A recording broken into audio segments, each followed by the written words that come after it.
seleccionar algunas preguntas y ustedes pueden estar poniéndolas por ahí para hacer una serie de respuestas al final. Les pido, tengo todos silenciados, les pido mantener su micrófono silenciado para tener esto de manera más ordenada. Pues bueno, presento un poco ya para dar pie a que Elena inicie la charla. La mayoría me imagino que ya la conocen relativamente bien, pero Ana Elena es una curadora mexicana especializada en diseño moderno y contemporáneo y actualmente es profesora nacional del Tecnológico de Monterrey en la Escuela de Arquitectura y Diseño.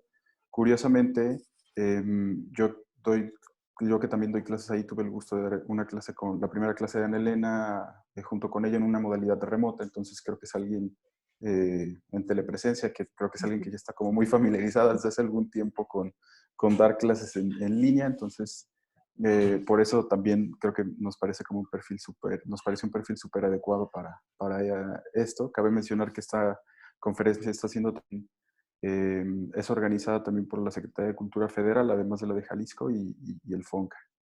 Ana Elena también ha sido parte del Consejo Consultivo del MUCA Roma y Casa del Lago, y miembro del Comité de Adquisiciones del Museo Universitario de Arte Contemporáneo, el MUAC de la UNAM, y también es asesora de arte contemporáneo para el Centro Cultural Universitario de la UDG, de la Universidad de Guadalajara.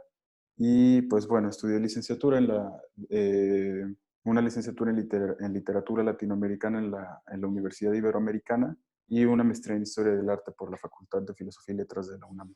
Y pues bueno, entonces yo silencio mi micrófono, estamos grabando la sesión y les reitero que pueden dejarnos sus preguntas en el chat, y también si gustan al final de la sesión o antes de abandonar la sesión, si gustan dejarnos su nombre y correo electrónico en el chat para estarles informando de las actividades de la Jefatura de Diseño y Multidisciplina de la Secretaría de Cultura, pues se los agradeceremos mucho para enviarles todas las actividades que tenemos. Muchas gracias, y muchas gracias a Ana Elena por hacer un espacio.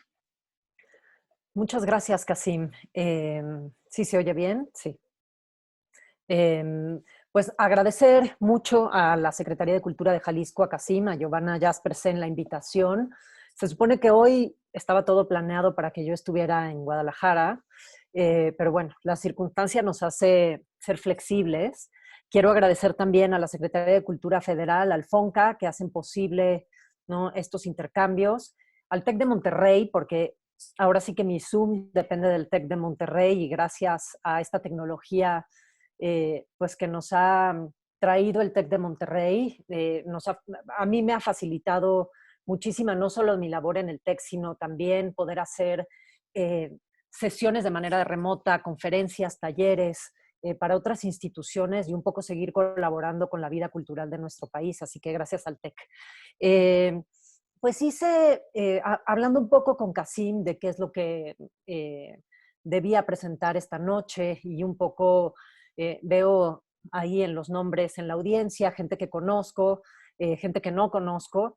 Entonces, preparé una presentación que son muchas imágenes, pero que habla un poco de, pues, el desarrollo de mi profesión, una profesión bastante inventada, una profesión bastante manufacturada por mí, porque cuando yo empecé a trabajar hace casi 20 años, no había curadores de diseño, y la curaduría de diseño en México era una disciplina como bastante desconocida. Entonces hice una presentación que quiero compartir con ustedes desde mis primeros días, explicarles por qué me ha interesado el diseño, cómo ha ido evolucionando esto de la curaduría de diseño y otro tipo de eventos y proyectos que han funcionado como curadurías, pero no necesariamente han sucedido en los museos. Entonces, si están de acuerdo, vamos a compartir esto.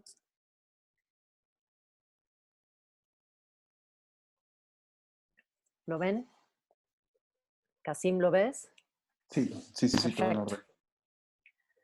Bueno, pues como les decía, Kasim, yo soy Ana Elena Malé, curadora independiente, y empecé a trabajar en el área del diseño más o menos en el año 2000. Eh, Perdón, ahí hay una F de más. yo trabajaba de planta como curadora de la colección de la colección permanente del Museo Carrillo Gil, con un equipo increíble de trabajo en ese momento. Pedro Reyes, Mario García Torres, Magalí Arriola, Osvaldo Sánchez era nuestro director, y a mí me interesaba ya el diseño, pero de alguna manera había estado involucrada en instituciones de arte primero y luego de arte contemporáneo. Y entonces le propuse a nuestro director hacer esta exposición. En ese momento el Carrillo Gil estaba revisando la generación de artistas de los años 90 en México, esos artistas que habían crecido y se habían desarrollado en espacios independientes, y la labor del museo era de alguna manera acogerlos hacia la institución y empezar a mostrar su trabajo con carreras, con exposiciones de media carrera, y al mismo tiempo hacer exposiciones de otras disciplinas culturales. El Carrillo funcionaba un poco como una Kunsthalle, ¿no? Donde arte contemporáneo dialogaba con otras disciplinas artísticas, y le propuse a Osvaldo hacer una exposición que se llamó Boutique. En ese momento yo quería hacer una exposición de moda. No había y sigue sin haber un museo de moda en nuestro país. Les pido disculpas por las fotos, son pre-era digital, y no tengo la mejor resolución, pero siempre me parece importante mostrarlas. Fueron 11 diseñadores de moda mexicanos trabajando a finales de los 90, principios de los 2000, y la exposición se llamó Boutique por la definición de una boutique de los años 60 en Inglaterra, que eran estos lugares donde todo sucedía, lugares de ebullición de cultura. Si algunos de ustedes vieron la película de Freddie Mercury que se estrenó en cines el año pasado, ahí hablan de Viva, la boutique de Bárbara Hulanicki, esta mujer que se convirtió en Viva en los años 60 y cuya boutique se convirtió pues en un hervidero de cultura, donde se formó el movimiento punk, donde se formó el movimiento pop. Entonces, a partir como de esa definición de boutique, la idea era mostrar estos procesos de trabajo de los diseñadores en México, de los diseñadores de moda. Fueron 11 diseñadores, entre los que se encontraban Julio y Renata, que son de Jalisco. 2000, hace 20 años, esta exposición va a cumplir 20 años. La hicimos con muy poco presupuesto. La verdad, yo no tenía idea de cómo montar una exposición de moda, así que conseguimos cosas prestadas, ahí medio solucionamos el asunto. Hicimos un desfile de modas el día de la inauguración, eh, con gente que hoy es famosa, muchos de ellos, que en ese momento pues amigos solidarios se prestaron para portar la ropa de estos diseñadores. Y la exposición fue muy exitosa a nivel audiencia. Mucha gente que nunca había ido al Carrillo Gil llegó al museo buscando la moda. Salimos en muchísimos periódicos, en programas de tele, y me di cuenta cómo el diseño es mucho más accesible para muchas de las audiencias que van a los museos, y cómo teníamos que diversificar la programación de estos museos de arte si es que queríamos traer distintas audiencias. Eh, y sin embargo, los artistas se enojaron muchísimo porque había esta exposición. Hicieron una manifestación el día de la inauguración, repartieron volantes diciendo que yo les estaba quitando el espacio de exposición del verdadero arte para eh, mostrar estas mamarrachadas. Eh, y bueno, la exposición, la verdad es que fue un éxito y para mí fue todo una enseñanza. Sin embargo, fue muy difícil después de esta exposición poder volver a hacer una exposición de moda en mucho tiempo. Después de 2 años y un apoyo de un patrocinador privado, Tequila Cuervo, pude hacer un libro que registrara el proceso de la investigación de la exposición, el proceso de la exposición, y que de alguna manera reflejara lo que habíamos tratado de hacer en ese momento. En la presentación les pongo los libros porque una parte muy importante también, bueno, hoy soy maestra nacional en el TEC de Monterrey, y una parte que me preocupa y me ocupa muchísimo dentro del TEC es la enseñanza de la historia del diseño en México. Y cómo nuestros alumnos pueden aprender historia y entender su contexto para que realmente cuando empiecen a producir para un público nacional y entiendan que están produciendo diseño en México para un público mexicano y un contexto nacional. Entonces, hay poca bibliografía sobre diseño en México, muy poca. Entonces, por eso, y es muy difícil poder hacer la bibliografía, es caro, no hay apoyos muchas veces para hacer libros, tampoco tenemos el tiempo, siempre tenemos el tiempo como muy encima para hacer las curadurías, no tenemos estos proyectos de largo aliento como pasa en otras partes del mundo. Entonces, les puse estos libros porque me parece muy importante empezar a hacer esta biblioteca, aunque sea visual, del diseño en México, tratar de que los estudiantes y los interesados en diseño pues sepan que existen estas publicaciones y ver cómo podemos seguir creciendo esa bibliografía del diseño en México. Realmente mi primera exposición de diseño ya industrial fue Inventando un México Moderno, el diseño de Clara Porcet, en 2005-2006 en el Museo Franz Mayer. Una exposición bastante compleja porque trabajé cerca de 2 años el archivo de Clara Porcet, que todavía no estaba en su sede de la UNAM. Era la primera exposición que yo hacía de mobiliario, fue realmente desde aprender a medir, eh, a entender cómo se exhibía un mobiliario, el mobiliario dentro del museo, cómo, ¿no?, había que dirigirse a los coleccionistas, porque este es otro problema. Como curador de un museo, dentro de un museo, curador independiente, pues tú tienes acceso a distintos coleccionistas y sabemos quiénes son esos coleccionistas que tienen cuadros y tienen escultura, obras de arte en su casa. Y para ello muchas veces descolgar, ¿no?, una pintura por 3 meses que va a estar en el museo, pues no es ningún problema, al contrario, es un honor. Pero pedirle a gente que te preste su comedor 3 meses es un problema, ¿no? Entonces, que la gente que tiene mobiliario de colección, que ellos no lo conciben como de colección, sino que Clara Porcet era una amiga de ellos y en algún momento les hizo estos muebles o le compraron en algún momento y realmente su comedor de uso diario o sus sillas de uso diario, pues no te las quieren prestar. Entonces fue realmente empezar a construir eh, todo el ecosistema de la curaduría del diseño, el coleccionismo de diseño, el mercado de diseño.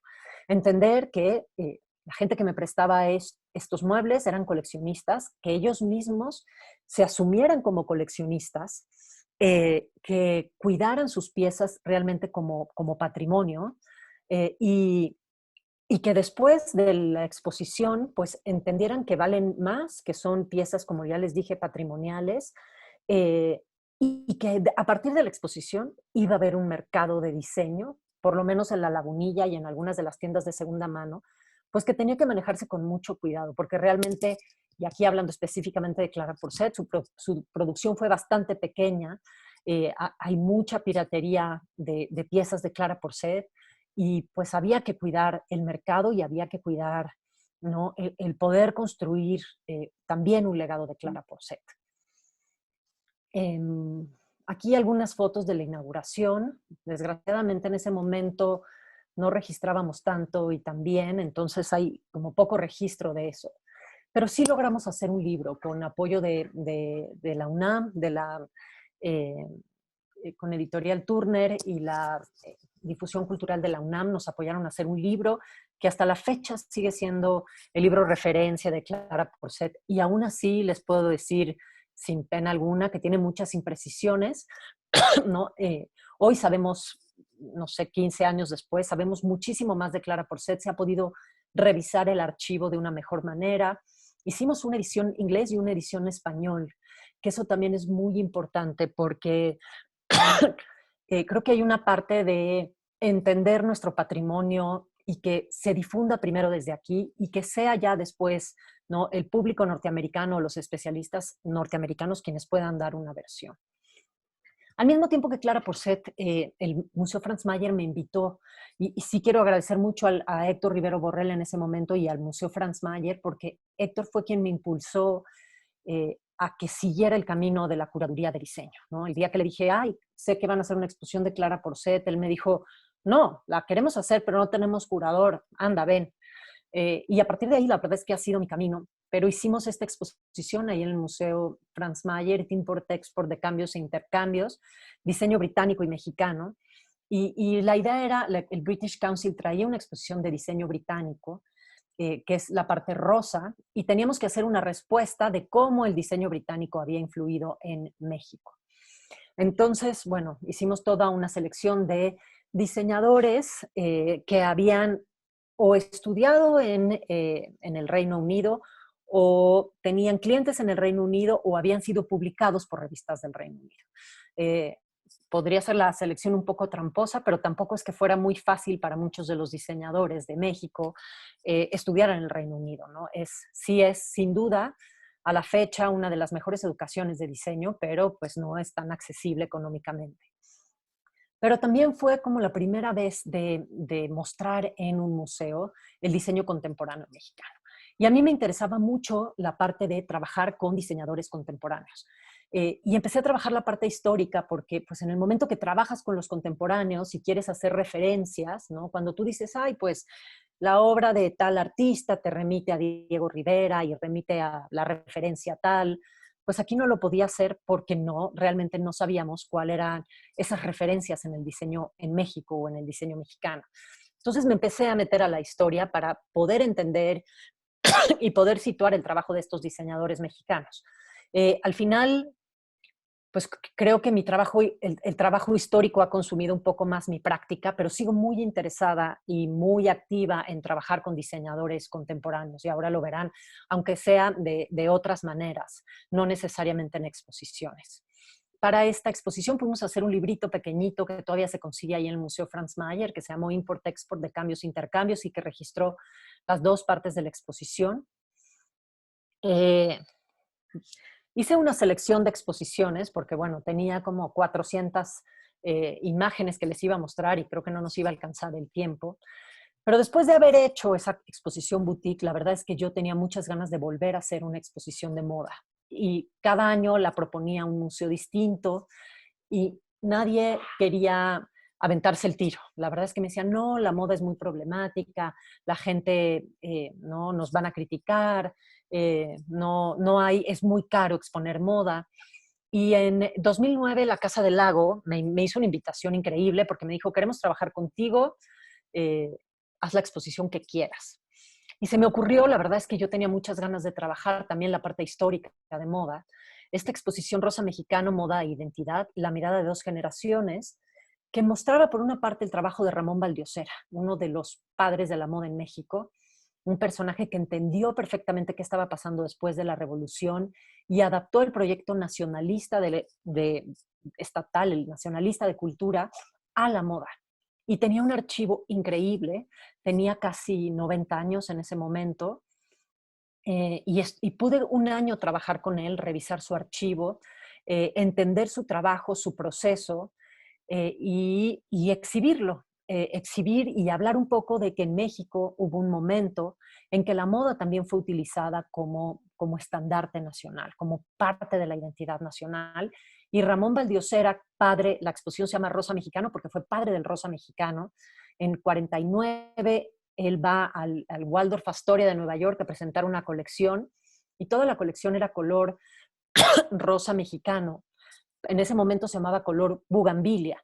Y al final de la exposición, una periodista de moda le pregunta, ¿y por qué ese color? Y él responde, porque en México todo es de ese color, la arquitectura vernácula, los textiles tradicionales, los dulces, los juguetes de los niños. Y la periodista le responde, so it's a Mexican pink. Y a partir de ese momento se acuña el término Mexican Pink, rosa mexicana. Y Ramón Valdiosera es considerado el padre del rosa mexicano. Y lo que fue bien interesante fue realmente mostrar su trabajo, los diversos alcances de su trabajo. Valdiosera, además de uno de los padres de la moda en México, fue uno de los padres del cómic. Fue también muralista, pintor, escritor. O sea, era un personaje realmente muy importante y que poca gente había revisado. Se había revisado mucho su trabajo desde el punto de vista del cómic, pero no realmente desde la moda. Aquí no tengo fotos y no sé por qué, pero lo que fue interesante de esta exposición fue que era la mirada de dos generaciones. Por un lado, tenía el trabajo de Ramón Valdiosera y invité a tres diseñadores contemporáneos, Trista Malafacha y Alejandra Quesada, a responder una pregunta si creían que en esa época, en 2009, había una moda nacional. Obviamente su respuesta fue que no, que la identidad ya en ese momento es subjetiva y tiene que ver desde con el ADN de la marca, el interés del diseñador. Pero fue muy, muy revelador cuando estábamos montando la exposición cómo estos diseñadores mexicanos nunca habían oído hablar de Ramón Valdiossera. Resulta que en las escuelas de moda y de diseño, pues te enseñan quién es Givenchy o Christian Dior, como te enseñan quién es la Bauhaus o hasta Memphis, pero no te enseñan quién es Clara Porchet, Ramón Valdiossera y Michael Van Buren. Entonces ahí hay pues un vacío enorme y que también se refleja en nuestro contexto. La exposición fue súper exitosa en la Casa del Lago. Para mí fue increíble poder trabajar con Valdiossera. Eh, y el Franz Mayer me invitó ese mismo año a hacer esta exposición. Una exposición que se suponía que era una exposición comercial, porque Mattel estaba proponiendo hacer una exposición de los 50 años de Barbie. Y lo que Mattel estaba proponiendo en ese momento era literal llevar el display de Liverpool al museo. Y el director del museo dijo, no, necesitas un curador. Y entonces me contrataron a mí como curadora, hice una propuesta, yo traje un equipo de trabajo para realmente hacer un display de museo. Y resulta que tenían una colección que se traía de Estados Unidos, de Mattel, pero que no, realmente no reflejaba lo que había sido Barbie en México. Y nos dimos a la tarea de buscar colecciones de Barbie en México. Una cosa es las colecciones de arte, otra cosa es las colecciones de diseño, ¿no? De mobiliario, pero ¿y dónde consigo coleccionistas de Barbie? Pues hoy con Facebook todo es fácil. Fuimos a los tianguis, ¿no? A la lagunilla, buscamos en foros y aparecieron coleccionistas importantísimos de Barbie, en donde se podía reflejar Barbie desde el punto de vista del diseño, ¿no? Cómo la inyección de plástico fue cambiando, cosas que Mattel no había considerado y que a mí me interesaba mostrar. La exposición fue justo 2009, fue un exitazo. Los primeros 2 días teníamos 40, la primera semana tuvimos 40,000 visitantes y la segunda semana de la exposición, ¡pum!, nos toca la influenza, un poco como ahora. Y lo que iba a ser quizá la exposición más exitosa que yo hubiera hecho nunca, pues se cerró y pudo estar una semana más en exhibición, ¿no? Algunos meses, digo, algunas semanas después de eso se cerró 3 semanas y no tuvimos como la oportunidad de ver esas hordas que iba a traer Barbie. Pero la verdad fue un proyecto muy interesante porque también entender que desde las marcas una exposición que pudiera ser comercial, eh, con recursos curatoriales, se le puede dar completamente la vuelta. En 2010, Fomento Cultural Banamex empezó a tener un interés por el diseño. En 2007 habíamos hecho un equipo de trabajo para publicar un libro que se llamó Vida y Diseño en México. Y para 2010, 2009, 2010, decidimos hacer la exposición de Vida y Diseño. Y fue el primer recorrido por una historia del diseño de mobiliario y objeto en México, que arrancaba más o menos a finales del siglo XIX, con estos estilos neoprehispánicos que comenzaron a estar en boga. Trabajar con Banamex es un placer porque hacen libros, pagan bien, pagan asistentes, pagan investigación, hay tiempo para hacer esos libros, para hacer exposiciones muy profusas.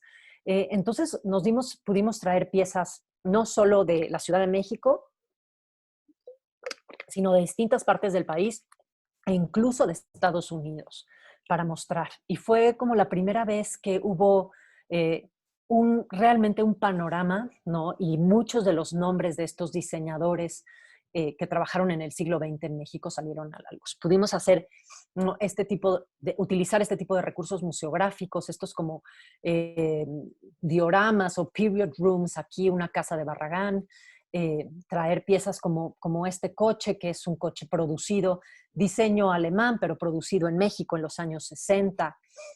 Hicimos este libro antes que la exposición en 2007, un libro que todavía se puede conseguir, que como les digo, han pasado muchos años y tiene también imprecisiones y hay mucho otro material que ha salido a la luz, pero el libro creo que es una muy buena referencia para entender, para tener esa primera lectura de lo que ha sido el diseño en México. Al estar trabajando Clara Porchet, me di cuenta que Clara tenía una relación en documentos, en planos, con la fábrica Van Buren. Yo recordaba la fábrica Van Buren porque mi padre, que fue pediatra, sus primeros muebles de oficina que compró pues en los años 70 y que le duraron toda la vida, eran unos muebles de la línea danesa de Van Buren. Eh, y, y yo le ayudaba los sábados a trabajar en su consultorio y siempre me sentaba a cobrar y a pesar niños en una silla y en un escritorio Van Buren y lo tenía muy grabado. Eh, entonces, pues más o menos al mismo tiempo que se hizo la exposición de Clara Porcet, empecé a investigar sobre Van Buren. Fueron como 10 años de investigación, de lograr llegar a la familia, entender cómo estaba configurada la familia, quién tenía piezas, cuáles eran las piezas, los periodos. Y pude hacer esta exposición, Huellas de la Bauhaus, el diseño de Van Buren, que fue una exposición muy linda y que realmente empezó a revelar que sí existe, más allá de Clara Porcet, había una historia de diseño en México. Conseguí muchas piezas, no solo de la familia, sino de otros coleccionistas que no eran coleccionistas, sino eran piezas que tenían en su casa. Eh, y después, gracias a ¿no? un apoyo del FONCA, logré hacer este libro, el diseño, la Bauhaus y el México moderno, el diseño de Van Buren, que registra un poco la exposición, pero sobre todo registra esa investigación de más de 10 años del trabajo de Van Buren. Y para mí fue muy importante también encontrar otra figura potente e importante, otro eh, fundador del diseño, ¿no? Figura fundamental del diseño en México. Esta puse esta exposición porque, bueno, aunque no estamos en Jalisco y estamos hablando con la Secretaría de Cultura, pero Juli y Renata son dos personas que ahora son amigas, pero como les mostré en esa exposición en el año 2000, yo he seguido su trabajo muy de cerca, ellas acaban de cumplir 25 años de trabajo, y creo que son de las diseñadores de moda más destacadas, con más propuesta y sobre todo con un tesón increíble. Y cuando cumplieron 15 años en el año 2011, me invitaron a ser José Noé Suro, promotor de cultura, coleccionista, me invitó a hacer una exposición de sus 15 años. Y fue en este lugar, Sala Juárez, en Larva, que montamos esta exposición con poquísimos recursos, pero un poco apoyadas de esos fotógrafos que trabajaron con Juli y Renata a lo largo de 15 años, la mamá de Juli y Renata que tenía una gran parte del archivo, ¿no? De registros de prensa, videos, dibujos, y bueno, Eli Guerra, que es sin duda la coleccionista más importante de Juli y Renata, fui a saltar su closet y me traje toda la ropa de Eli Guerra para, ¿no? que de alguna manera reflejaba esos 15 años. Ella tiene todas las colecciones, entonces la verdad es que fue una exposición muy bonita y trabajar con ellas es siempre un placer. En 2009, yo después del Carrillo Gil pasé todavía un tiempo en el Museo Tamayo y después decidí, ya cuando vieron la exposición de Clara Porcet, convertirme en curador independiente. En ese momento, estamos hablando del 2002, no había muchos curadores independientes en México, había muy poquitos. Creo que había uno de Jalisco, dos de Jalisco, que eran Patrick Charpenel y Carlos Ashida, Guillermo Santamarina y María Guerra, que ya no estaba trabajando en ese momento, y tampoco mucho más. Y además yo opté por el diseño, pues no había curadores independientes y de diseño en ese momento. Entonces, hacia el 2009, Bruno Newman, que es el fundador del Museo del Objeto en la Ciudad de México, me invita a ser parte de este equipo de trabajo para fundar este museo. Hacer pues todo el análisis curatorial, proponer una programación, una línea de exposiciones. Y esta fue la primera exposición con la que abrimos el museo, que se llamó Nostalgia de lo Cotidiano. Es una colección sui generis, es una colección de objetos, no es realmente una colección de diseño, es una colección que puede tener diseño gráfico, propaganda, publicidad, pues es una colección muy variada. Entonces, la propuesta fue, pues es una colección sobre todo de piezas de los, más o menos de los 40, los 80. Entonces hay una nostalgia por el pasado, por lo vintage, y todo esto es cotidiano. La exposición se llamó Nostalgia de lo Cotidiano y fue la primera presentación en sociedad, como quien dice, de esta colección y de este museo. Estuve en el modo como del 2009 al 2012, o 12, 13, como curadora jefe, hoy sigo siendo parte del equipo de asesores y hago por lo menos una exposición cada 2 o 3 años, pero ya no estoy, como quien dice, de planta ahí. Pero es una colección que a mí me parece muy interesante y cada vez que me vuelven a invitar a hacer una propuesta, mi propuesta siempre parte de la colección del museo, que es una colección, como les digo, sui generis, pero que tiene muchísimas referencias, sobre todo desde el punto de vista del diseño, para entender qué ha pasado en México. Eh, Múltiples sedes, porque está con C, perdón. Pero bueno, Artificios Plata y Diseño fue una exposición que Banamex, como les dije, en el 2010 ya se había interesado por abrir una línea, Fomento Cultural Banamex, una línea de diseño dentro de su programación. Ellos están enfocados a arte popular, arte mexicano, arte virreinal, y ahora el diseño es parte también de su programación.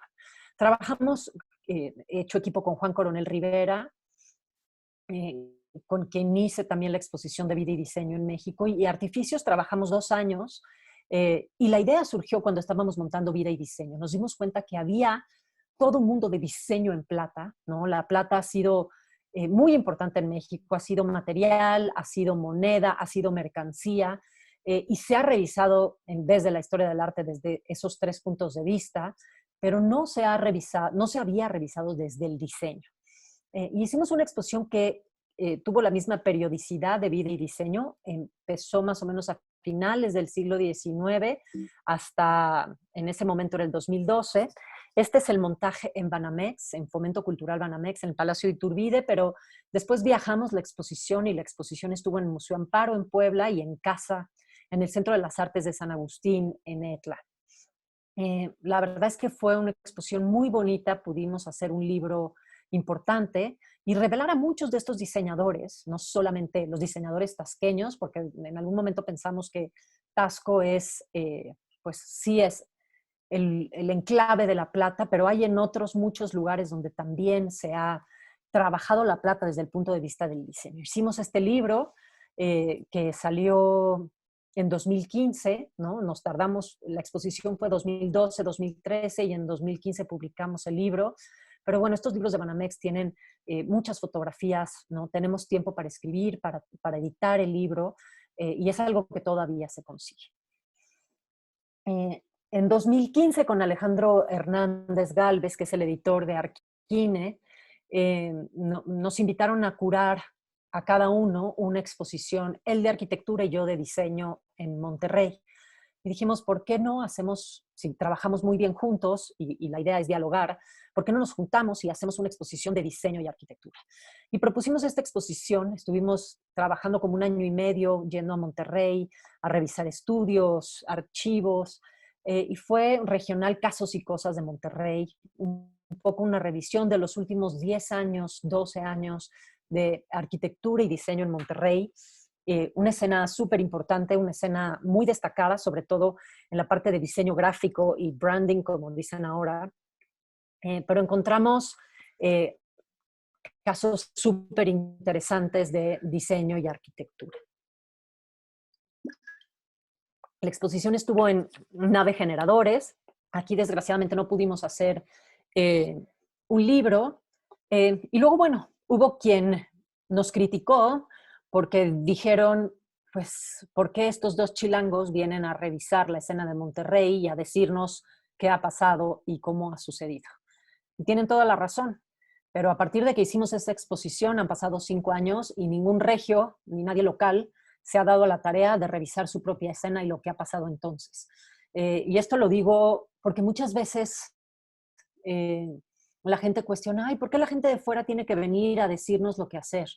Pues muchas veces la gente de fuera tiene una mirada más fresca, menos, no, menos politizada, y puede de alguna manera que uno estando envuelto en ese panorama, pues muchas veces no es capaz de ver. Y yo creo que las miradas extranjeras, las miradas de fuera, también aportan muchísimo a poder construir esa propia mirada local. De ida y vuelta, diseño contemporáneo en México. Es una exposición que Fue un encargo. Ahora sí que la Secretaría, la Dirección de Turismo y Patrimonio de Conaculta en ese momento, antes de la Secretaría de Cultura, me propuso hacer una exposición que pudiera, de diseño contemporáneo en México, que pudiera viajar por distintas sedes de la República.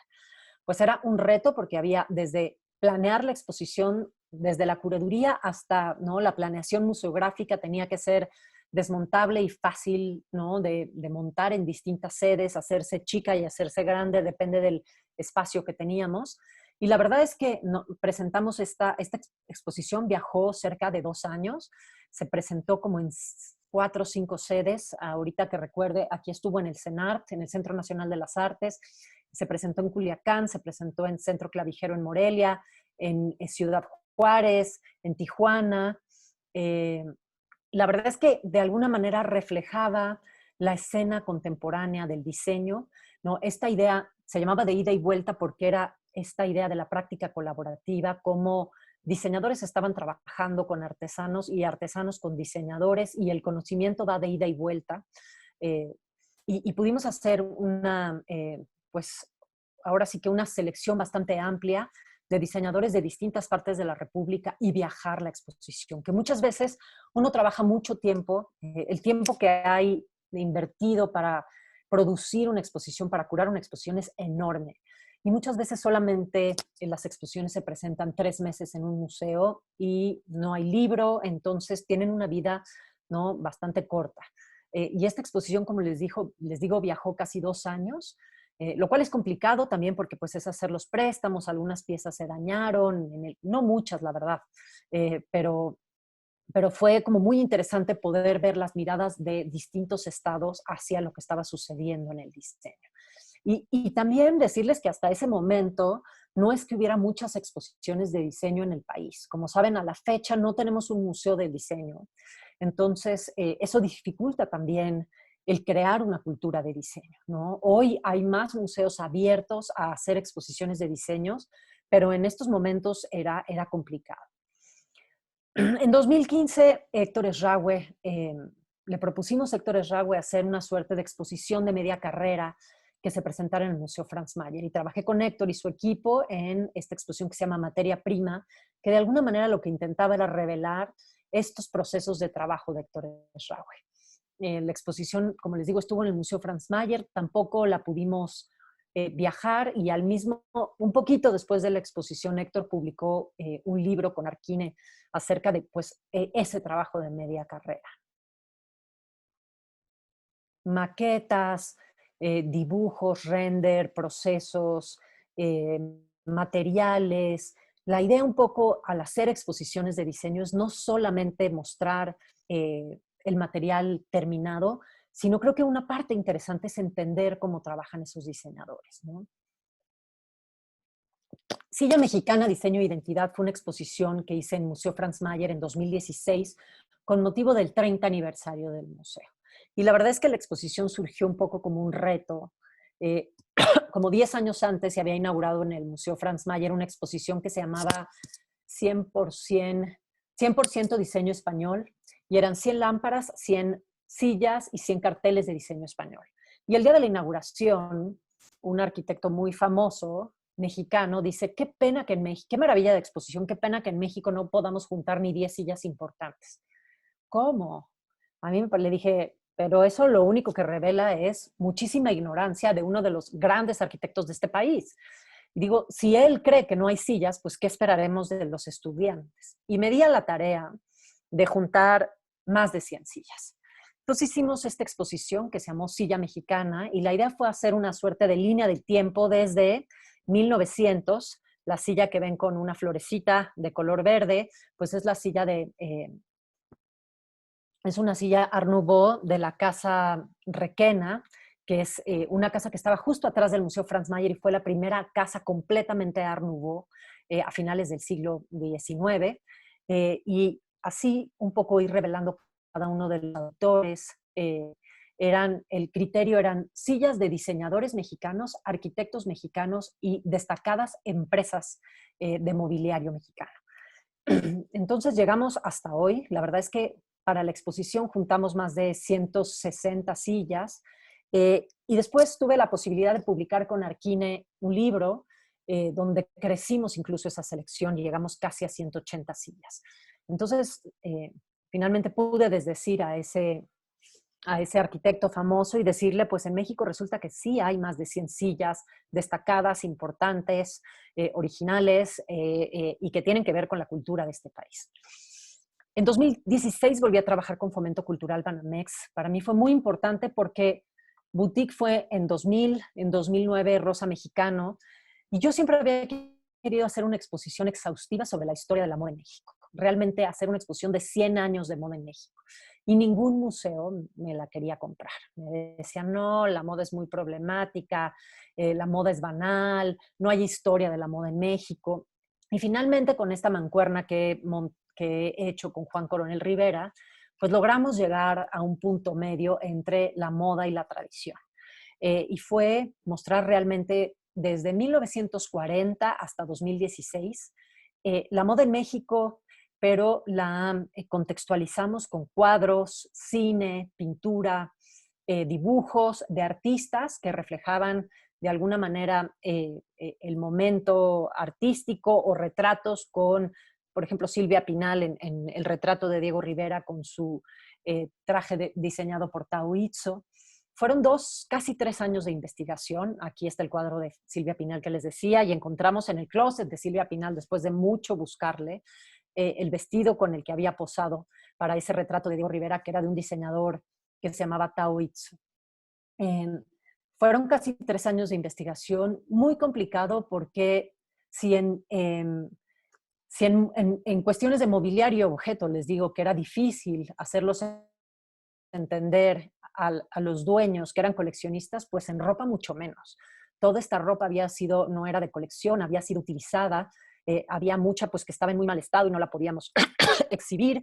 Encontramos un coleccionista mexicano, un par de colecciones que tenían que ver pues con María Félix o Dolores del Río, y logramos hacer la exposición, que la verdad no sé si alguien tuvo oportunidad de verla, pero fue muy emocionante poder hacer esta exposición. Dialogaban la parte tradicional indígena con la parte moderna y contemporánea, y de alguna manera se iban cruzando estos momentos, ¿no? Teníamos momentos en donde la tradición, como ven aquí Carla Fernández, Lidia Lavín, la parte rosa o naranja que ven en la exposición era la parte tradicional. Tuvimos oportunidad incluso de traer colecciones de indumentaria tradicional mexicana que estaban en museos en el extranjero, y explicar cómo la moda mexicana por momentos, pues en los 40, en los 50, en los 60, en los 70, en los 80, se cruza con la tradición y hay estos esfuerzos muy puntuales. Eh, Todavía estamos trabajando en un libro de esta exposición.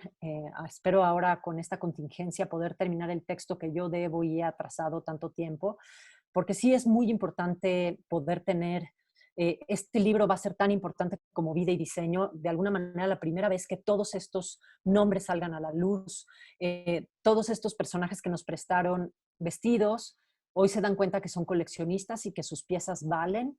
Las han cuidado, las han aquilatado. Ojalá que algún día puedan llegar todas estas piezas a un museo o a una colección importante. En, eh, en 2018 hice esta exposición que se llama Habitar el 68. A mí hay una parte que me interesa mucho de hacer exposiciones de diseño, pero que también tengan un contenido cultural. O sea, el diseño no está aislado de las condiciones sociales y políticas. El 2018 era el aniversario de 1968. Todos los museos iban a hacer una exposición. eh, y me invitaron a proponer una, pero yo dije, a mí lo que me interesa es hablar de cómo se habitaba en el 68, ¿no? Y todo parte a partir de esta escenografía, que era un departamento muestra en Tlatelolco, que se promovía y se publicaba con muebles Van Buren, porque eran los muebles que los trabajadores del ISSSTE o del sistema de pensiones en ese momento podían adquirir, ¿no? Eran modernos, pero estaban a un precio accesible, Y a partir de ahí, pues un poco entender, ¿no? En el 68, a dónde iba y vacacionaba la gente, en qué platos comía, a dónde salía a divertirse, eh, la zona rosa, qué diseñadores estaban de moda, estaban en boga en ese momento, Acapulco, hablar un poco de este contexto cultural. A mí esa es una parte de hacer exposiciones que me interesa mucho, hacer exposiciones de corte cultural, no solamente mostrar los objetos, sino a través de archivo, de registro, mostrar el contexto. Creo que es una parte muy importante, la cultura de consumo, la cultura material que tiene que ver con, obviamente, el diseño que se produce. Eh, en 2019 hicimos esta exposición con Marta Turok, Entre la moda y la tradición, colección Marguerite Rostand. Y me interesó poner esta exposición a pesar de que fue muy pequeñita, porque aquí revela que ya los museos están más abiertos a hacer exposiciones de moda. O sea, como ven, me tardé 10 años en hacer hice la primera, luego pasaron 10 años, luego volvieron a pasar 10 años y ahora ya hay gente más interesada en hacer exposiciones de moda. Marguerite Rostand fue una francesa que llegó a México en los años 30 y se convirtió en la directora del departamento de moda de Palacio de Hierro, y era las únicas manitas autorizadas para hacer vestidos de Christian Dior en México. Tenía el Palacio de Hierro la licencia en los años 40 para hacer los vestidos de Christian Dior, y ella era la única que podía cortarlos, coserlos y hacerlos en Palacio de Hierro. Entonces, Madame Rostand fue diseñadora, y aquí vemos algunos de los diseños que ella hizo para sí misma o para algunas clientas. Hicimos una línea de tiempo con su archivo, que justo cuando entró esta nueva administración al Museo Franz Mayer, la sobrina de Marguerite Rostand se acercó a mí y me dijo, yo quisiera donar mi archivo, el archivo documental de mi tía, al Franz Mayer, porque ahí está su colección de indumentaria. Y no teníamos como muy claro qué era esa colección de indumentaria. Resulta que ella le interesó muchísimo. Después de llegar a México, nunca regresó a Francia. Bueno, sí regresó a Francia, pero no definitivamente. Se enamoró de México, pasaba sus vacaciones en México y hizo una gran colección de indumentaria tradicional. Y también hizo una gran labor para promover el uso de indumentaria tradicional junto con moda mexicana. Incluso fundó en los 60 el Departamento de Artesanías en Palacio de Hierro, y desde Palacio de Hierro hacía desfiles donde promovía el rebozo, que tú te pudieras poner un keshkemet con unos jeans. Fue un personaje muy importante, otra extranjera con una mirada fresca, que hizo esta importante colección que ahora está en el Museo Franz Mayer y cuya mirada también impulsó el diseño de moda en México. El año pasado también tuve la oportunidad de colaborar en este proyecto increíble, que es la antigua fábrica de San Pedro en Uruapan, Michoacán, y hicimos esta exposición que se llamó Kimonos y diseños de Minoru Kobayashi y huellas de Japón de la moda en México. Con muy poquitos recursos en este maravilloso edificio en Michoacán, nos inventamos este proyecto, que hoy la fábrica de San Pedro depende de la Fundación Javier Marín, y la idea era involucrar a la comunidad de Uruapan en el rescate de este importante edificio para convertirlo en un centro cultural. Y resulta que Minoru Kobayashi es un personaje japonés que llegó a Michoacán en los 80 con una misión del gobierno japonés y decidió quedarse en México. Y él tiene en México, ahí entre Morelia y Uruapan, esta estupenda colección de kimonos. Y entonces fue un coleccionista de Uruapan, le llamamos al proyecto en general Colección Uruapan, que esperamos exhibir otras colecciones que vengan de Uruapan, así sean de llaveritos, ¿no? Lo importante es que la gente entienda la importancia del coleccionismo, de coleccionar objetos y preservar esos objetos. Y entonces hicimos esta exposición. Quiero que se fijen en la museografía, porque muchas veces pues, lo que hay que pensar es en los recursos que uno tiene. ¿Qué hay en Uruapan? Los aguacates. ¿Cómo se empacan los aguacates? Pues con pallets. Fuimos con los aguacateros y les pedimos todos sus pallets. Comex nos patrocinó con maravillosa pintura, y pintamos esos pallets para hacer estas bases, los pallets de los aguacates para hacer estas bases que tienen un súper delgadito MDF para planear la exposición. Entonces, al centro de la exposición estaba toda esta enorme, casi 100 kimonos, de distintos momentos históricos, pero también para distintos usos, de día, de fiesta, de noche, de boda. Y al mismo tiempo, yo invité a diseñadores mexicanos cuyas prendas o que alguna de sus colecciones hubiera estado influenciada por la moda japonesa. Podía ser la moda japonesa tradicional o la moda japonesa contemporánea, que sabemos que hoy en día, pues Comme des Garçons, pues es una referencia muy fuerte para muchos de los diseñadores. Invitamos a un Octavo Takamura, Julia y Renata, Carla Fernández, Aurea Bucio, que es una diseñadora de Morelia, y el trabajo también de Minoru Kobayashi, el coleccionista que es también diseñador. La exposición estuvo 4 o 5 meses en Uruapan, y después se montó una versión de la exposición en el Centro Cultural Clavijero en Morelia.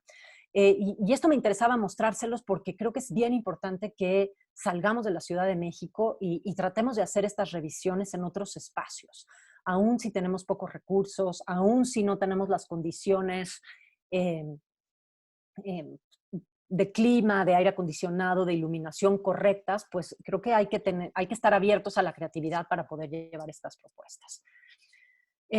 Recientemente pude hacer esta exposición que también han sido como 6 o 7 años de trabajo, de investigación, Félix Tissot, Lo Eterno y lo Moderno en el Museo Franz Mayer.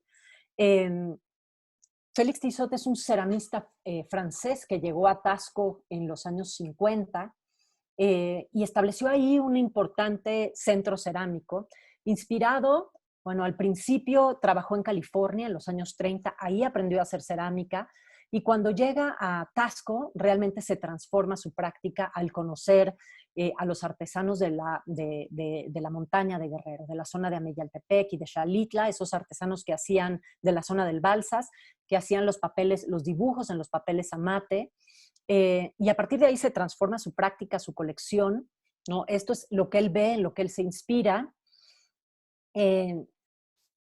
y crea esta línea que es la línea fantasía, ¿no? Trabajando directamente con los artesanos de Ameyaltepec. Él hacía la primera quema de la cerámica, la llevaba a veces hasta en burro a Ameyaltepec, a que los artesanos la pintaran, y luego la regresaban al taller en Tasco y él escogía los colores, ¿no? Y hacía la segunda quema.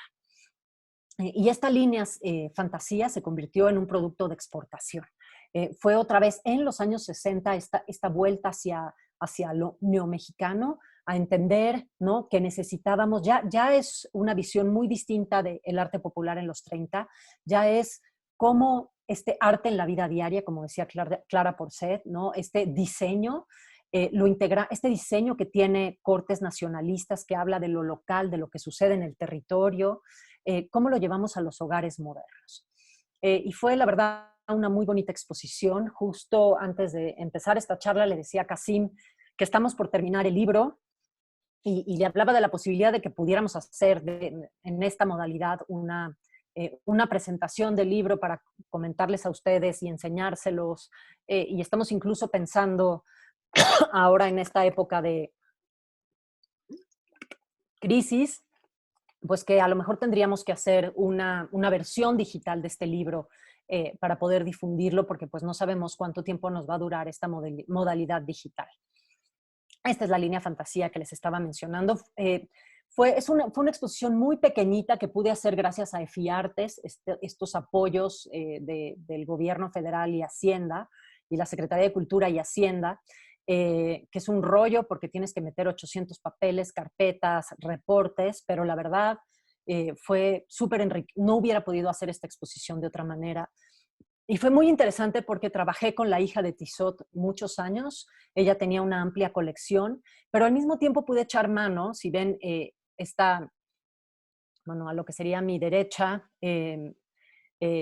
estas bases azules y la parte de la plata, y luego la colección como de arte popular, son colecciones que son parte del Museo Franz Mayer, que me servían para contextualizar, bueno, primero lo que Tissot estaba viendo, ¿no?, estos artesanos de Ameyaltepec y de la montaña de Guerrero. Luego aquí al lado del cuadro azul es la cerámica de Compañía de Indias, una cerámica del siglo XVIII, una cerámica colonial, y Félix Tissot, esta, lo que está al lado de la Compañía de Indias es una línea que también crea Tissot en los años 70, que se llama Línea Colonial, para un público mucho más conservador.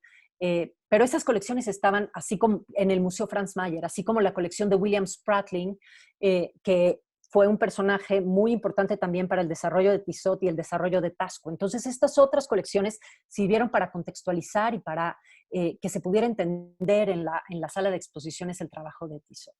Y esta exposición, que me pasó un poco como la influenza y como la exposición de Barbie en 2009, Clara Porcet, Diseño y Pensamiento, es una exposición. Yo tenía muchas ganas de volver a hacer una exposición de Clara Porcet después, pues, de esos años que han pasado. Tengo mucha más información. Y pudimos hacer esta exposición en el Museo Jumex, una exposición muy pequeñita, son 100 metros cuadrados, y está basada en los textos que Clara Porcet escribió entre 1931 y 1965.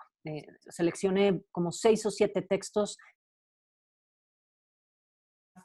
llevar esas ideas a la sala y explicar el pensamiento de Clara Porcet a través de estos 7 núcleos temáticos, con material,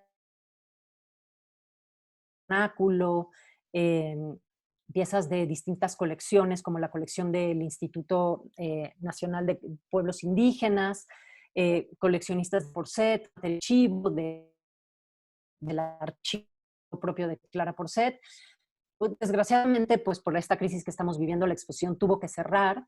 Yo espero que la podamos mantener un poco más, como materiales nacional, pues a lo mejor podemos mantenerla, pero lo que sí logramos hacer antes de que cerrara, y ya lo pueden encontrar en línea, y si no, también ahorita se los comparto en el chat, es vamos a hacer una visita guiada grabada que el Museo Jumex va a subir en 3 partes a su sitio y va a vivir en el sitio, por lo menos para que puedan ver de qué trata y cómo está montada la exposición.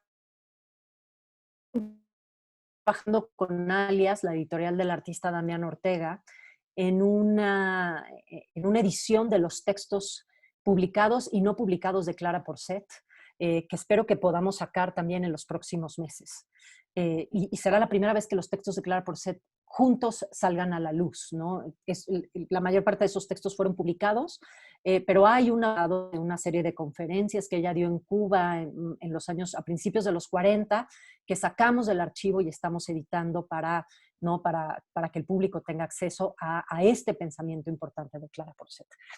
Para esto no pudimos hacer un libro, pero se hizo un pequeño cuadernillo, como dicen en Jumex, pero les digo que estoy trabajando con Alias, con Editorial Alias, en hacer ese libro que está ya casi terminado.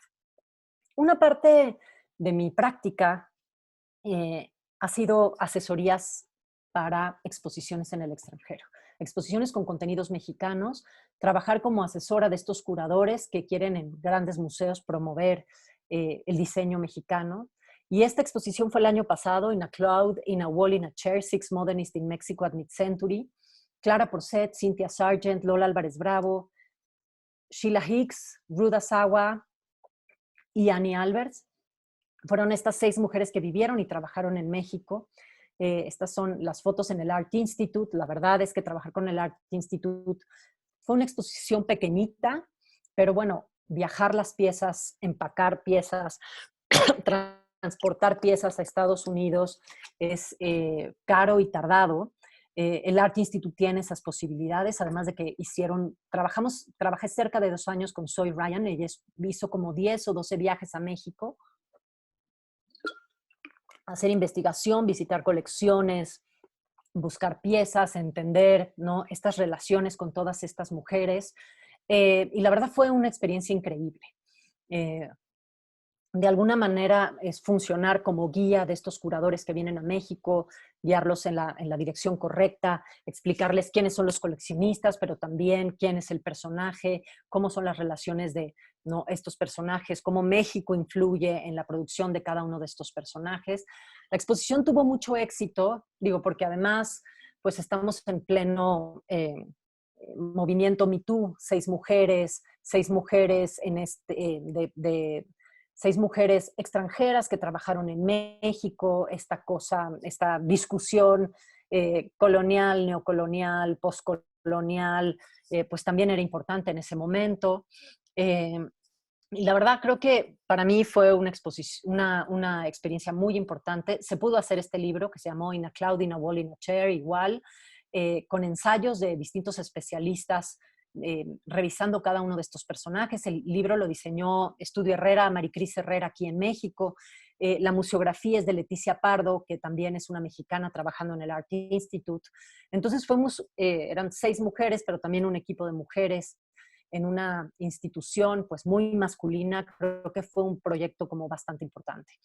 Y en 2008 tuve la oportunidad de colaborar con Wendy Kaplan, que es la verdad una de las personas que yo más admiro, una de las grandes historiadoras y curadoras de diseño del mundo.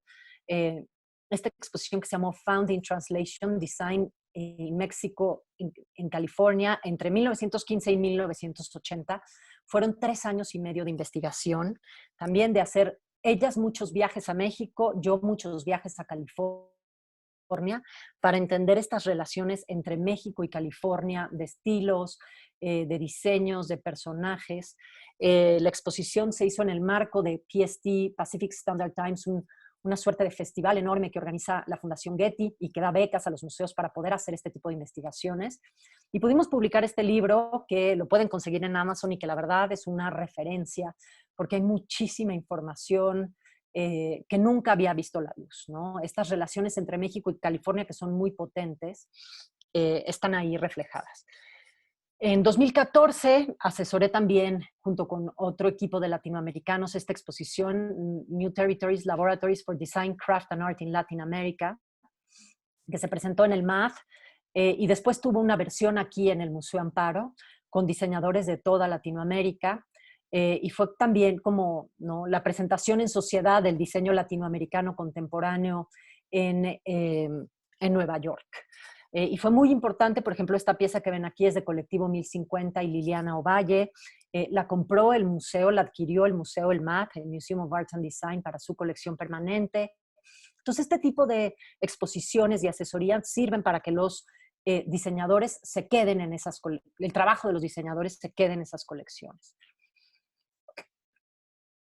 También hay un libro de New Territories que refleja de alguna manera toda esta escena latinoamericana de diseño. Y ha habido una parte también de mi práctica de poder curar exposiciones en el extranjero. Recientemente en Lille, Francia, hubo una versión de esta exposición que se presentó primero en Los Ángeles y que curé con Laurie Sims en 2018, la US-Mexico Border, Diseño y Arte en la frontera entre Estados Unidos y México. La primera versión fue en el The Craft and Folk Art Museum en 2018, también en el marco de Pacific Standard Times. Y fue una exposición muy bien reseñada, muy bien recibida, y que además al museo, que hoy se llama Craft Contemporary, cambió su nombre a Craft Contemporary, le interesó mucho el trabajo de diseñadores mexicanos en todo el proceso. Para esta exposición trabajamos 4 años. También se publicó este libro, que también se puede conseguir en Amazon. Pero bueno, quería un poco explicarles que el tipo de trabajo y el tipo de procesos para hacer una exposición, de sueldos y posibilidades en Estados Unidos, nada más tener 4 años de investigación, dinero para viajes, para hacer una publicación, pues es muy distinto con las condiciones que trabajamos aquí. Moderno Design for Living, Brasil, México y Venezuela. Fue otra exposición que hicimos con un grupo de curadores, Jorge Rivas y Cecilia de Venezuela y Cecilia Loschiavo de Brasil, en el America Society. Y fue también la primera presentación en sociedad del diseño latinoamericano contemporáneo, digo, el moderno, 1940-1970.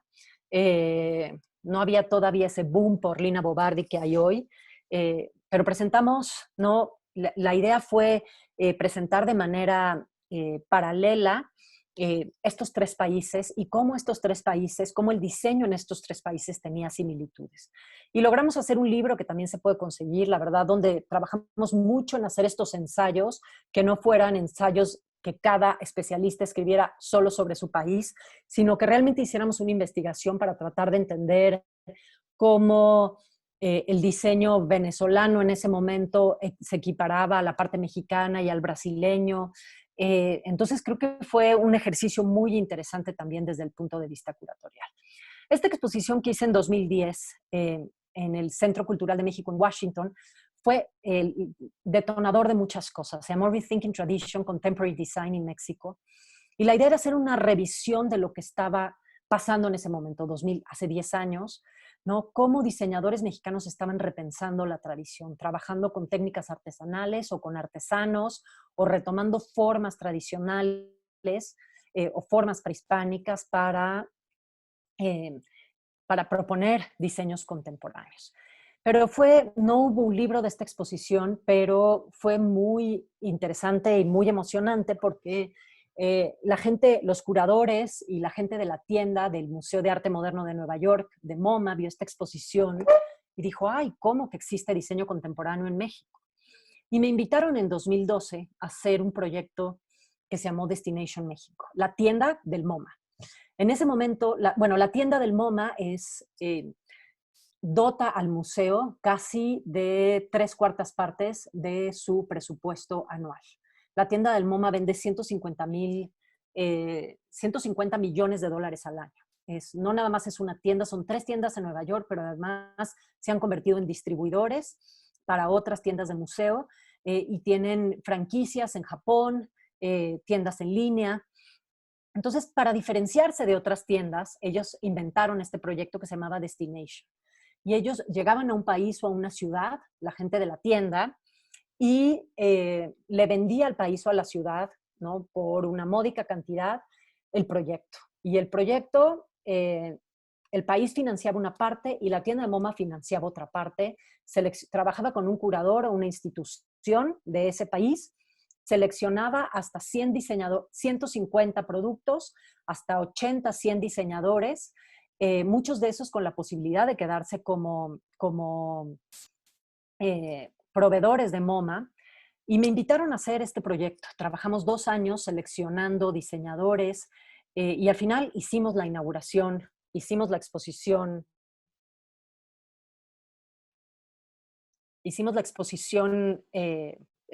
venta en MoMA, y la verdad es que fue un éxito. La primera semana sin inauguración se habían vendido ya $100,000 de objetos de diseño mexicano que costaban en promedio $30. Y bueno, también he trabajado proyectos curatoriales para marcas y corporativos. Esta exposición, 125 años de diseño, la hicimos 125 años, Palacio de Hierro,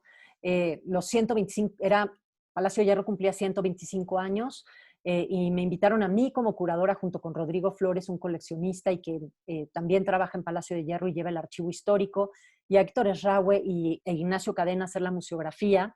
Y tomamos el Palacio de Hierro del centro, este edificio histórico, para hacer una revisión de 125 años de vida de Palacio de Hierro, lo que se vendía, la cultura material, lo que les decía, ¿no? ¿Qué se vendía, qué se había vendido en Palacio en 125 años? ¿Cómo era la moda? Las cocinas integrales, fotografías, archivo de Palacio de Hierro. Y la verdad es que nos cedieron espacio de piso de venta.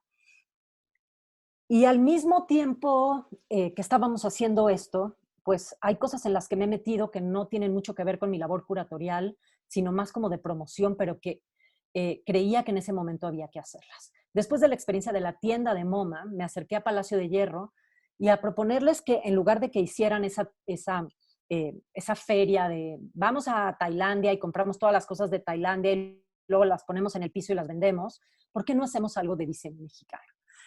Entonces seleccionamos, eran como 15 diseñadores y se hizo este proyecto que se llamó Nuevo Diseño en México. Debo confesar que comercialmente no fue tan exitoso, ¿no? Nos costó mucho trabajo mediar entre los precios de los diseñadores y el margen que se lleva Palacio, que las piezas no costaran muy caras. Fue todo un aprendizaje para mí, para los diseñadores, pero a nivel de imagen y de relaciones públicas funcionó muy bien. O sea, finalmente los vendedores en Palacio, la gente que venía a Palacio se daba cuenta que había diseño mexicano y empezó a haber un cierto interés. Con Palacio en el 2010 2010, en el Bicentenario, también ahí en el centro hicimos esta exposición que se llamó 200 años de moda, que fue como el primer ejercicio de esa exposición que les contaba de 100 años de moda que yo quería hacer. Y la hicimos con la colección de Rodrigo Flores, el único coleccionista de moda que tenemos en el país, y que tiene una colección muy profusa que ha alimentado acervos como el Castillo de Chapultepec. Entre el año 2009 y el año 2019 me inventé, después de la crisis de la influenza, que no tenía trabajo, me inventé este proyecto que se llamó el Corredor Cultural Roma Condesa, que duró 10 años y que hice 2 veces al año entre 2009 y 2019. Y la idea era invitar a galerías, espacios de diseño y restaurantes en la zona de la Roma Condesa, que es donde yo vivo y trabajo, a proponer una programación para un fin de semana. Hacíamos un mapa y la idea era hacer una suerte de recorrido por la colonia. Terminamos haciendo proyectos como esto que ven aquí, que fue Hotel Diseño, que lo hicimos durante 3 o 4 años. Tomamos las suites del Hotel Condesa de F, invitábamos a diseñadores a que hicieran una propuesta, dábamos un premio en efectivo para generar un proyecto para el Abierto de Diseño, el Festival Abierto de Diseño, y tener un año de producción. Este tipo de resultados tuvimos, pero era de alguna manera darle vida a la colonia, ¿no? Invitamos a restaurantes, cocineros, chefs, y la idea era retomar el espacio público y la vida cultural de la colonia. Hace 5 años comencé a migrar mi práctica también a otros medios. Y en esta plataforma que murió hace poco, pero que sigue en línea, que se llamaba Puentes, empecé un podcast que se llamaba Madame Malé, que es mi avatar en Twitter e Instagram, Conversaciones de Diseño. Hoy hay un poco más de 200 episodios. La idea era hablar de diseño con personajes diseñadores, pero incluso personajes como Enrique Olvera o Chumel Torres, que el diseño es parte importante de su labor, pero no necesariamente son diseñadores. Era revisar el diseño desde distintos puntos de vista. Y la verdad es que logramos hacer un archivo de más de 200 capítulos que todavía está en línea. Estoy yo también tratando de migrarlo a Himalaya y retomar el podcast. Yo espero que después de que pase la crisis, a mí me gustó mucho esta idea de poder tener estas conversaciones más profundas de 40 minutos, a veces un poco más de 1 hora, con expertos en diseño, con diseñadores, con músicos, artistas, y tener estas revisiones del diseño. Hace 1 año y medio empecé un poco, como decía Kasim, una experiencia que para mí ha sido increíble. Debo decir que yo no quería regresar a dar clases. Me parecía que era muchísimo trabajo y no quería, ¿no? Y tenía yo demasiado en mi plato en ese momento. Pero finalmente me convencieron de integrarme al TEC. Mi condición fue que yo lo que quería era enseñar historia del diseño en México y buscar una manera de llegar a los más estudiantes posibles. Y me convirtieron en holograma, que ha sido una experiencia alucinante. Casi me hablaba de telepresencia, pero pues es casi literalmente el holograma de la princesa Lea, una tecnología que tiene el TEC y que cada miércoles puedo dar 1 hora, 40 minutos, 1 hora de clase, una cápsula de diseño mexicano, casi a 100 estudiantes en distintas partes de la República. Es una experiencia increíble. Todas estas fotos salen de Instagram, de alumnos, de gente que no puede creer la experiencia, que sí es muy alucinante. Tengo que tener un guardarropa de colores claros, porque no puede ser blanco, no puede ser negro, porque entonces solo se vería mi carita. Ha sido todo un aprendizaje para una señora del siglo XX, ¿no? Y que se ha especializado en el siglo XX, tener que adentrarse pues, en estos nuevos medios y alcanzar y tener este alcance, ¿no? A más estudiantes, y que te das cuenta que sí les interesa la historia y que sí hay una retroalimentación y leen los textos que les dejas. La verdad ha sido una experiencia increíble ahora ser parte del Tecnológico de Monterrey. Y les quiero mostrar ya para terminar, esta es una nueva aventura que empezó hace 5 semanas y es un programa de televisión. Me lo pensé muchísimo porque me daba pánico. y yo pensaba que no era buena conductora, había tenido un par de experiencias de conducción en donde me veía fatal o hacía fatal y había jurado que nunca más. Pero Alejandro Andrade, que es un director de cine, me invitó a este proyecto y le dije, yo lo único que sé hacer es ir a ver diseñadores y es lo que hago en mi cotidianidad, ¿no? Ir a ver diseñadores contemporáneos y entender su manera de trabajar. Entonces, les quiero mostrar este video de curador especializado en diseño y lo llevaré a los estudios de destacados diseñadores para explorar 6 disciplinas del diseño. Era un niño que dibujaba, que me gustaba mucho dibujar. Y bueno, al momento de escoger una carrera, pues vi que el diseño gráfico era el dibujo. Considero que el diseño es una ideología, una manera de llevar los procesos. Podríamos hacer un montón de cosas y cambiar de disciplina mucho, y eso me gusta, no tener que estar amarrada a una disciplina.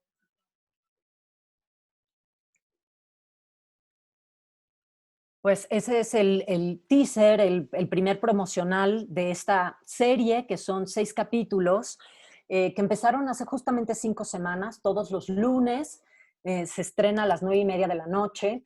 Hicimos 6 disciplinas de diseño, arrancamos con diseño gráfico, después moda, galerías de diseño, diseño industrial, joyería, y el lunes que viene es el último capítulo, que es diseño textil. La verdad es que ha sido una experiencia muy divertida. Hace tiempo trabajando en la cultura, yo tomé una decisión que era, y siendo independiente, o iba a trabajar en proyectos que me den mucho dinero, o iba a trabajar en proyectos que me divirtieran mucho. Nunca he encontrado proyectos que me den mucho dinero. Entonces, cada uno de los proyectos que escojo son proyectos que son divertidos y que me enseñan algo, ¿no? Trabajar, la verdad, en medios electrónicos, en la tele, nunca lo había hecho. O sea, nunca lo había hecho así, ¿no? De tener que grabar una serie y dedicar muchos días de tu semana, de tu mes, a ir, grabar, repetir tomas. La verdad es que trabajé con un equipo increíble, el equipo de Piso 13, el equipo de producción de Alejandro Andrade, y me gustó muchísimo la experiencia. Creo que me cuesta mucho trabajo verme y oírme al hacer este tipo de proyectos, pero me ha gustado el resultado y espero que podamos tener aire para hacer otra temporada y salir a otras partes de la República para mostrar lo que están haciendo diseñadores en otras partes de la República. La serie se está estrenando en Canal 22 los lunes y además tiene otra vida en YouTube. Ya si la buscan como la guía del diseño en México, ya la pueden encontrar. Pues espero que no haya sido muy, muy larga. Eh, si tienen dudas, preguntas, eh, voy a parar de compartir para verlos y ver el chat. Bien, muchísimas gracias a Ana Elena. Ya les dejé ahí la liga a uno de los capítulos, el capítulo de diseño industrial. Prácticamente desde ahí ya pueden ustedes encontrar más. O sea, encontrar todos los capítulos en el canal de YouTube del canal 22. Si alguien tiene una pregunta, pues es momento. Puede, ya sea que, o sea, nos la ponga aquí en el chat o ponga que o levante la mano o abra su micrófono y haga la pregunta. Doy igual un ratito, unos segundos, por si alguien. Y bueno, mientras surge, les voy a dejar aquí algunos enlaces, porque preguntaban sobre recomendaciones editoriales, etcétera. Lo que voy a hacer va a ser dejarles dos. En el gobierno del estado, desde la Secretaría de Cultura y la Jefatura de Diseño, estamos trabajando en 2 proyectos. Uno son, aquí nos pueden dejar unas recomendaciones editoriales, de cursos, talleres, etcétera, etcétera, etcétera. Y tenemos ya un chatbot funcionando. Y aquí está el enlace, o sea, en el chatbot pueden consultar, ya son más de cerca de 80, 90 recomendaciones de distintas cosas de diseño y desde cursos en línea gratuitos de paga en inglés y en español, vienen los capítulos de Ana Elena, el podcast de Ana Elena, etcétera, en distintas categorías, por capítulos específicamente, por temáticas, etcétera. Entonces, igual les pido que se metan y también que se metan allá al enlace para que ustedes también nos dejen sus recomendaciones. Pedro Arturo, ¿tienes una pregunta? Abre tu micrófono y adelante. ¿Ya me escuchan? ¿Me Sí. escuchan? Hola, oye, ahorita ya como despachos, diseñadores independientes, marcas, vi que Laura está por ahí, ya estamos teniendo como algunos problemas con pedidos o proyectos caídos, ¿no? Con esta como crisis de ahorita. Tú ya pasaste una, ya como ejerciendo y ya notaste algún efecto.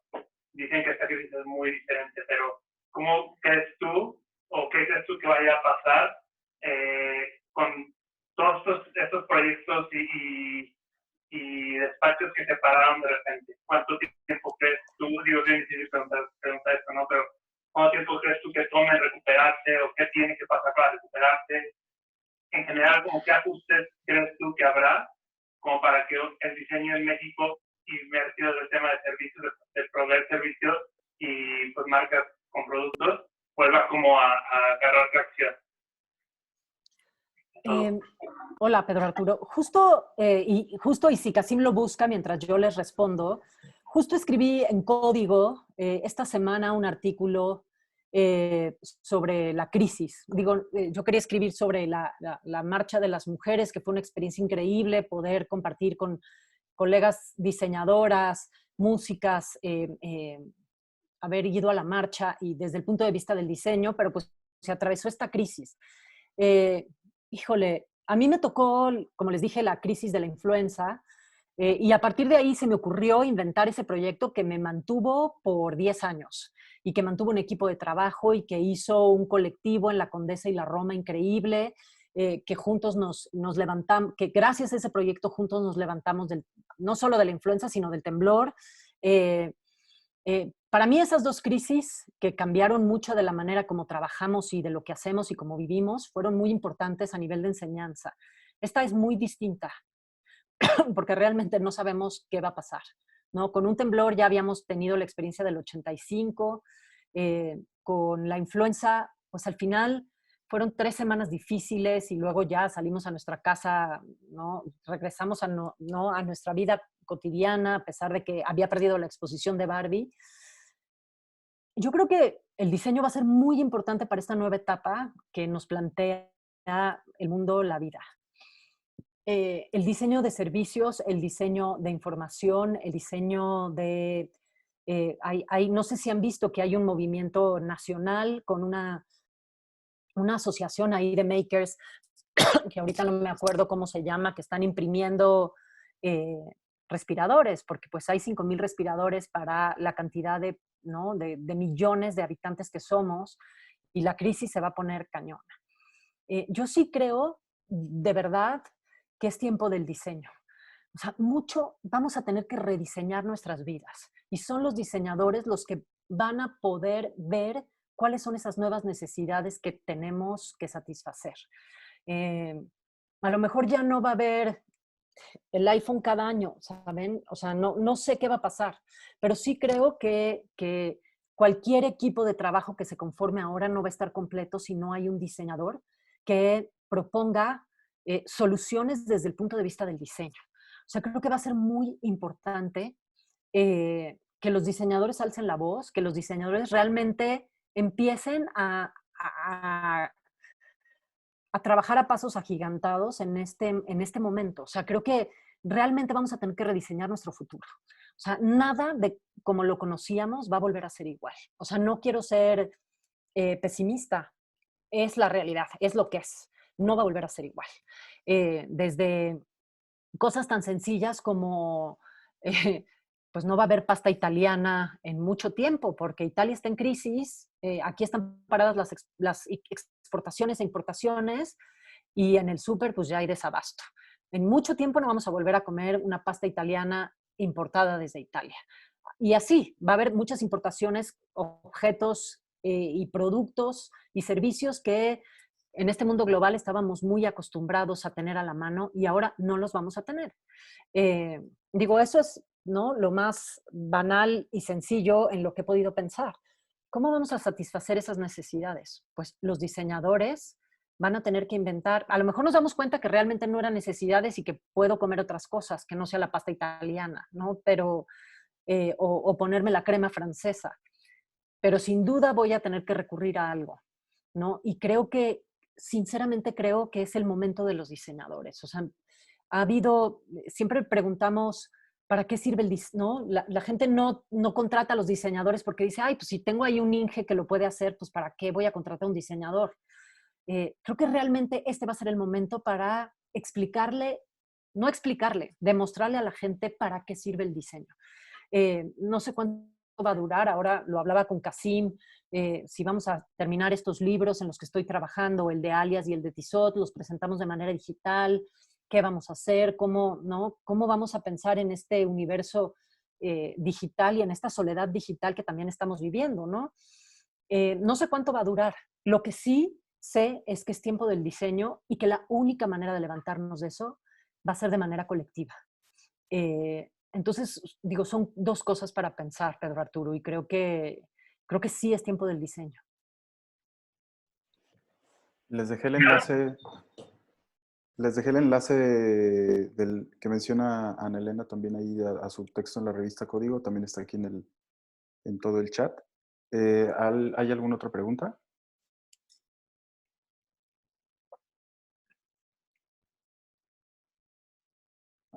Lisette, ¿puedes abrir tu micrófono, por favor?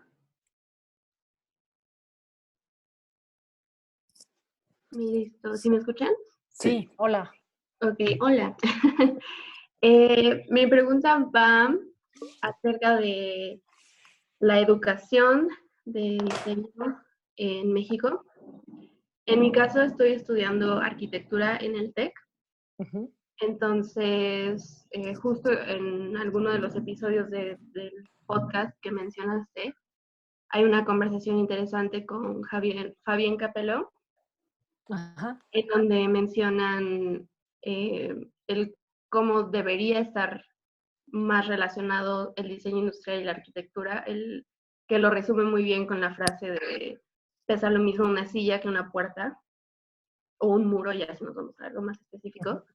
Y la duda que tengo es si solamente en el caso del TEC o es a nivel, no sé, nacional o en todas las escuelas de diseño que no den este enfoque y que no estén en absoluto relacionadas ambas disciplinas. En ningún lugar están relacionadas ambas disciplinas. Hay una parte real que los arquitectos, con todísimo respeto, sienten que son como Vitruvio y las artes mayores, y el diseño somos partes de las artes menores. A pesar de que no lo decimos, creo que hay es parte como del imaginario, ¿no? Que el diseño es hacer cositas. Y yo creo que no, creo que hoy el diseño es diseñar apps, interfaces, diseñar servicios, y diseño y arquitectura tendrían que estar íntimamente relacionados, porque la arquitectura es diseño. Entonces, yo creo que sí tendría que haber mucha más interdisciplina, ¿no? En esas carreras, ¿no? Que el arquitecto entienda que el diseñador es necesario. Hay por ahí un texto que escribe Clara Porcet, El mueble en la arquitectura, y es de alguna manera su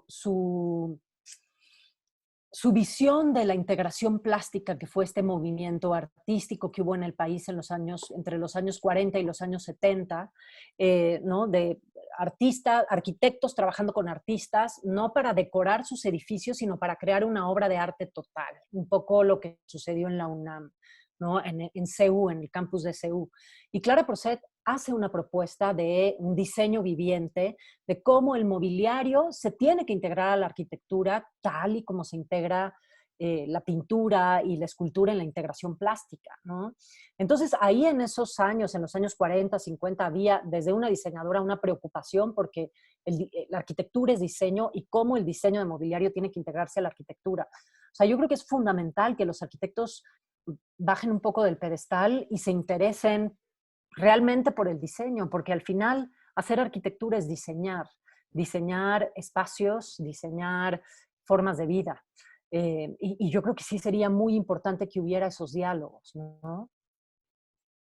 que si no se dan en la educación, los podemos buscar de manera independiente y colectiva.